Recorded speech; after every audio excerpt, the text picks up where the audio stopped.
Watch and learn. Much better. Damn it. Again!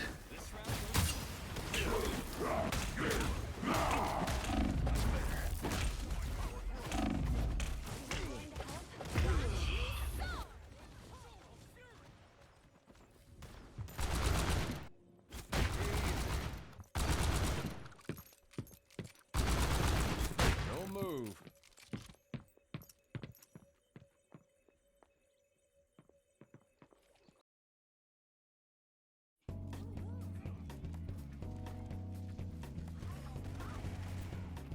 Overwatch has seen a steady decline. I mean, the game stopped releasing heroes and maps since 2020, and well, the game's reputation hasn't been the same.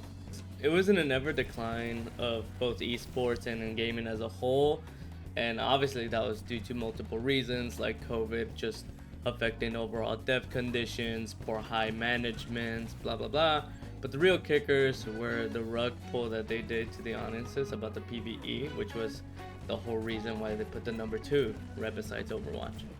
But after 5 years of horrible updates to Overwatch, at the time of me writing the script, Overwatch released like their brand new 18th season on August 26, 2025. So about 2 weeks time by now.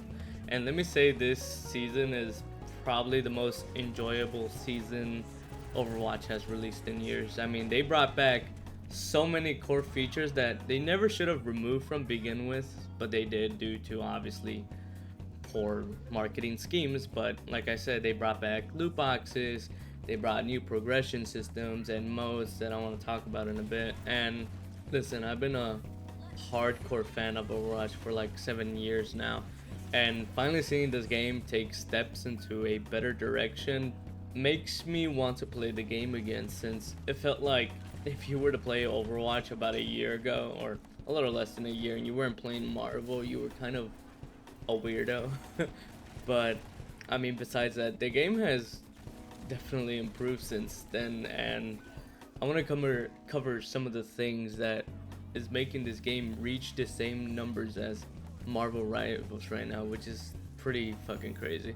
And some feedback about how to continue to go into this direction, because I mean, obviously it's still flawed, that there's no doubt about it, but honestly it's at its most enjoyable state it's ever been in a long time, for at least for me. And I want to talk about 3 of those things that make it so enjoyable, which were the new perk systems, the recent new mode Stadium, and the brand new loot box and progression system rework. So one of the first things I want to talk about, of course, is the perks.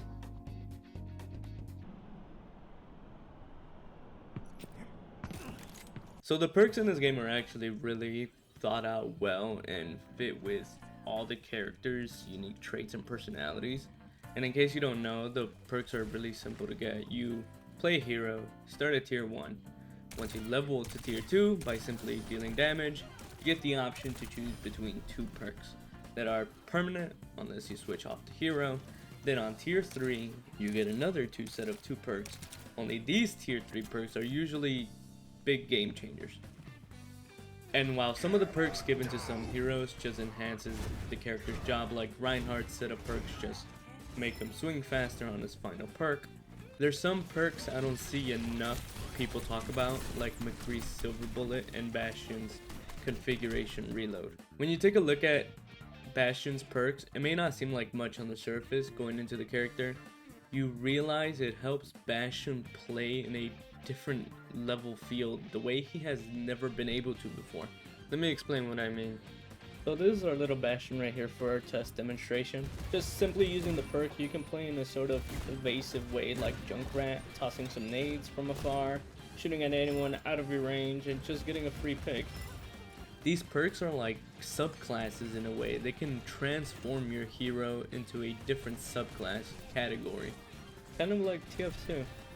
Now, I'm not gonna pretend like this system is perfect, because some of these perks, like I mentioned on some heroes, don't really offer like this subclass idea I'm trying to sell you about. Rather, they just enhance the role like I mentioned, and they already perform.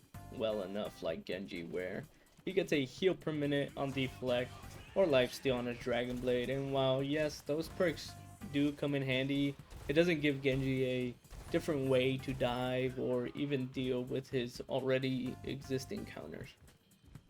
And I really want to see Blizzard continue making this kind of intuitive perk system, since it really combats one of Overwatch's biggest problems right now, which is probably the counter swapping. Now, sometimes it's fun to counter swap, and then other times it just feels like you have to switch, which is, and you know, it's part of the game, but it's nice that once in a while you can pick your preferred hero and still sort of excel against your counters, given that you have the mechanical skill to use the subclass perks to your advantage. And I think that is why I want to talk about the next topic in my video, which leads me to Stadium. And holy mother of hell, I've been addicted to this goddamn game mode.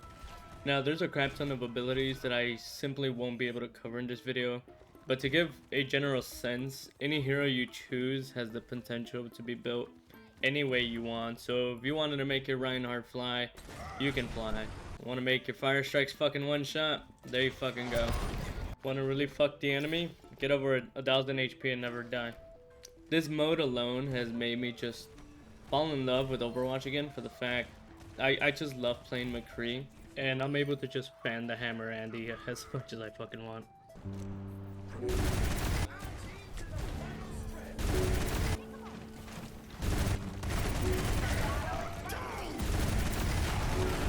And the mode doesn't allow hero switches mid-game, so once you're locked in, you better be goddamn prepared to counter whatever they have with the perks that they give you, because it's the only way you're gonna win.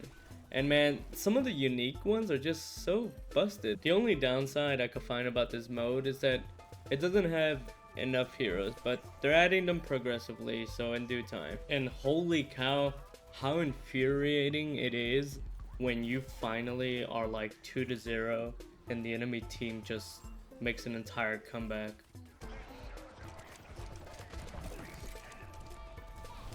Dude, what a fucking shot. Motherfucker, of course you're fucking there.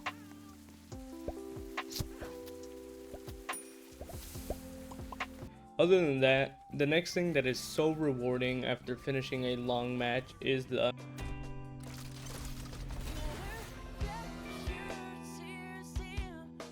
So they added a new tab on the menu called Progression. Once you open it up, you're given your 5 most played heroes and their current levels. All characters have their own unique lines of rewards, ranging from loot boxes, cards, emblems, poses, you name it. Anything cosmetic that fits along the hero you're playing. And man, this system is really generous by simply giving you loot boxes, and I did do the math, and every hero nets you about 7 loot boxes. You times that by 44 heroes, that's 308 loot boxes.